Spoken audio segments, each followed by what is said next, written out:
M'dzina la Atate ndi la Mwana ndi la Mzimu Woyera. Tikulandireni pano pa Tiyankhule na Ambuye lero pa 17 Oktoba 2025 lachisanu mulungu wa 28 pa chaka.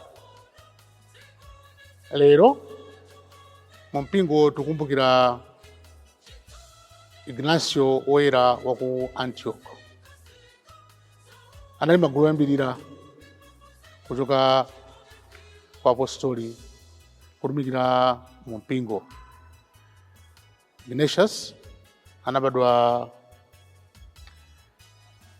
kumapeto kwa 1st century ndipo adaphedwa kumambiriro kwa 2nd century. Ignatius adadziwa mapeto a moyo wake kuti sakhala amtendere, achita kuphedwa. Atagwidwa mapita naye ku Syria, ulendo umene udatenga masabata angapo.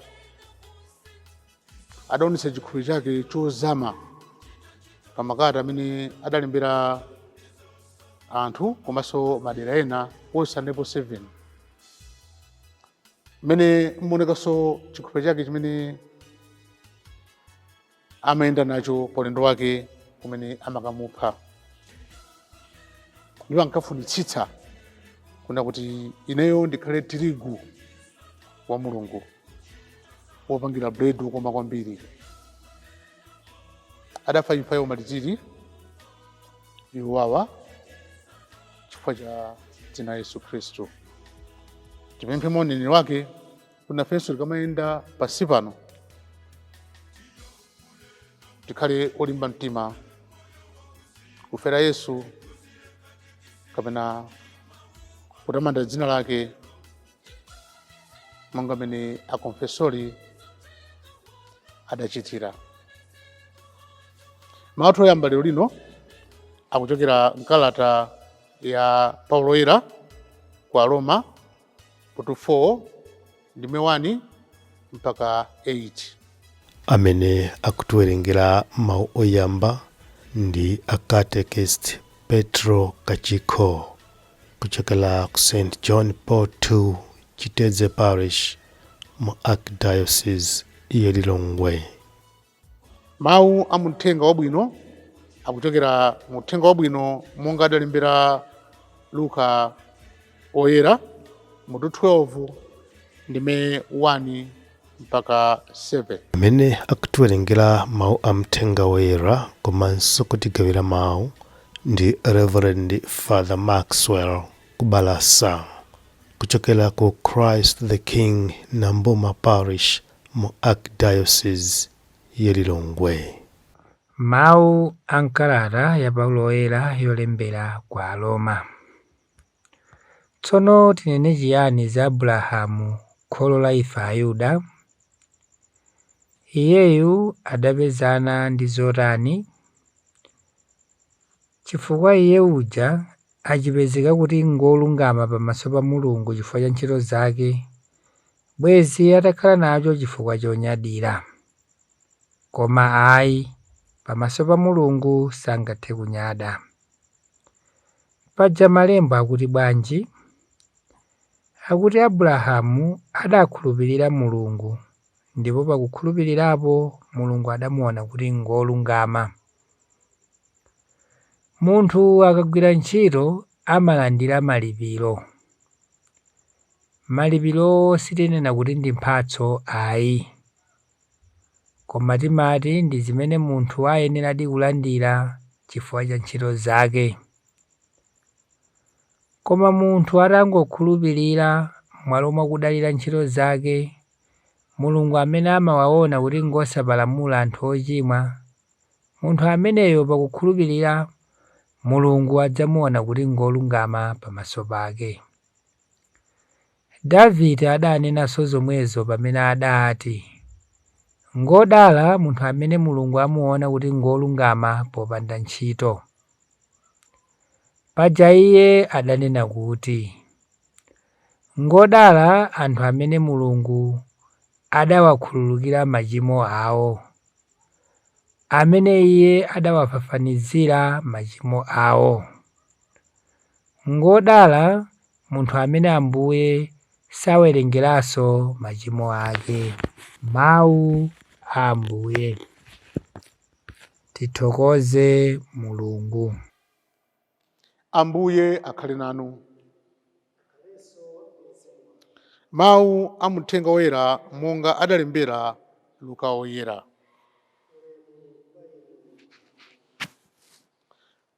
Pa nthawi imeneyo nkuti chikhamu cha anthu zikwi ndi zikwi chikusonkhana, kotero kuti anthuwo ankangopondana.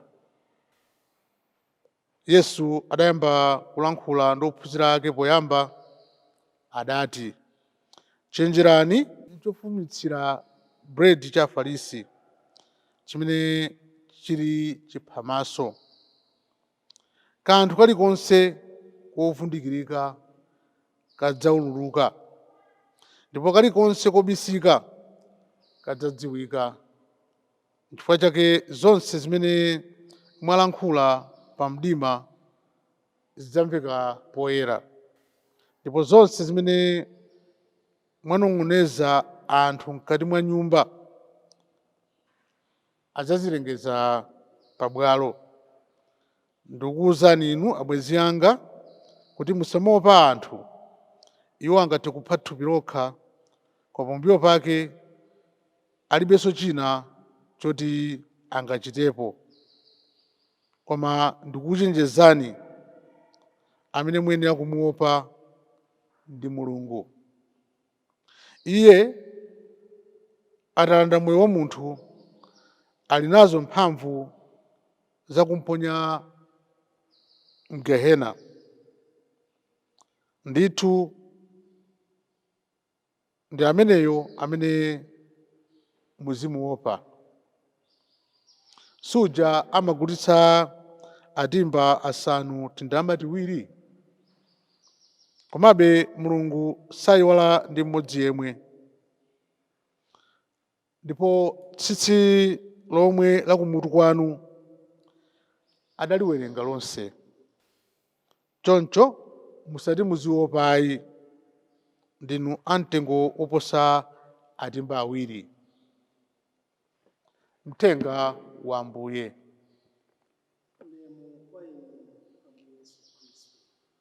Abale anga okondeka, Ambuye Yesu akhala akudzudzula Afarisi sabata yonseyi ndi aphunzitsi amalamulo. Lero akumana ndi anthu ambirimbiri. Koma poyamba kutembenukira kwa ophunzira ake amene adamumva Yesu akudzudzula atsogoleri a Chiyuda. Anafuna kuwathandiza kuti asakhale ndi mantha. Choncho amakatsindika kumbali kuwafotokozera nena kuti nawonso ngati atsogoleri amene akuwakonza apewe khalidwe la Afarisi lachiphamaso, lonena kuti kunjaku zimene amaonetsa ndi zina, koma zimene zili zochitirawo zenizeni mkatimu nzosemphana ndi Mulungu. Adadziwa kuti ophunzira ali ndi mantha. Ndipo Ambuye Yesu akunenanso mawu ena wachenjeza ophunzirawo kuti adziwe kuti palibe chinthu chimene munthu angachipange mchibisibisi. Pa Mulungu palibe amene angathe kumubisira zinthu. Choncho kubisira Mulungu nungodzipusitsa. Fanira kuti zilizonse zili pambalambanda pamaso pa Mulungu amaona chilichonse. Ndipo nthawi ina iliyonse nthawi yake yoyenerera zonse zadziwika poyera. komanso akupitiriza kutsindika zimene iyeyo wangochita kumene kwa aphunzitsi amalamulo ndi Afarisi, osaopa munthu, muziopa Mulungu. Timanena kuti nthawi zina zake anthu tikamakhala timafuna tiziyankhula zimene zizosangalatsa anthu otimvera, osati chilungamo cha Mulungu. Ena amanena kuti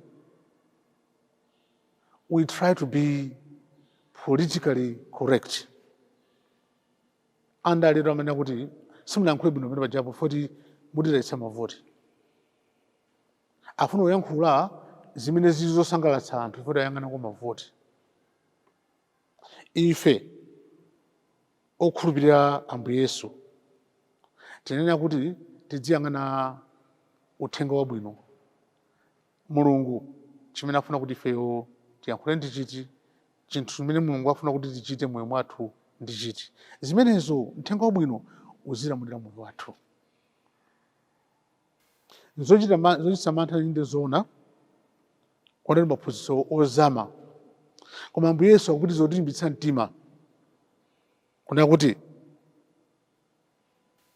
ngakhale zikuoneka ngati zovuta, komano good news, uthenga wabwino unanena kuti tili pa chisamaliro cha Mulungu. Ngakhale tsitsi lomwe la kumutu kwanu adaliwerenga lonse. Choncho Mulungu is very attentive to each one of us. Ndipo Mulungu yemweyo ndi amene amapereka mphamvu yothandiza anthu kuti akhale mogwirizana ndi kufuna kwake. Papa Yohane Paulo wachiwiri, amene ndi woyera panopa, amakondonena kuti Mulungu satipatsa zinthu zopitirira mphamvu zathu. Tiona kuti akatipatsa zinthu zoti tichite, Mulungu yemweyo amaperekanso njira ndi zaulere zotithandiza kuti chinthucho tichikwaniritse. Tisade nkhawa ndi mademands a Ambuye Yesu. Tidzionera kuti Ambuye Yesu akapanga demand amabwera nkumayenda nafe kuti tikwaniritse zimene watipempha. Mulungu ndi wachikondi, amatidziwa. Mulungu ndi wachikondi, ngakhale tsitsi lomwe amalidziwa. Pa dziko lapansi sindamveko kuti pali akatswiri ena ake amene amadziwa kuwerenga tsitsi la anthu. Mulungu amene ali ndi chidwi ndi wina aliyense mwa ife amatithandiza, ndipo sidzalephera ngati tikuyenda ndi Mulungu m'moyo mwathu. Mulungu adzatichitira zonse. Amen.